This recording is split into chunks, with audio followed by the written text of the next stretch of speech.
بسم اللہ الرحمن الرحیم۔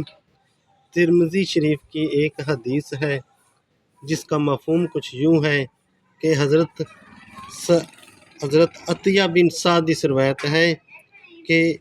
حضور صلی اللہ علیہ وآلہ وسلم نے فرمایا کہ کوئی شخص اللہ کے متقی بندوں کی فہرست میں نہیں آ سکتا جب تک کہ گناہ میں پڑنے کے ڈر سے ایسی چیز نہ چھوڑ دے جس میں کوئی گناہ نہیں ہے۔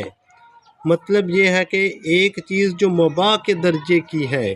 جس کے کرنے میں گناہ نہیں ہے لیکن اس کی سرحد گناہ سے ملی ہوئی ہے، آدمی محسوس کرتا ہے کہ اگر میں اس میں مباح کی مدت پر گشت لگاتا رہوں گا تو ممکن ہے قدم پھسل جائے اور میں گناہ میں گر پڑوں۔ اس ڈر سے وہ مباح سے فائدہ اٹھانا چھوڑ دیتا ہے۔ دل کی یہی وہ حالت ہے جسے شریعت کی زبان میں تقویٰ کا نام دیا گیا ہے، اور ایسا صاحب دل آدمی حقیقتاً متقی ہے۔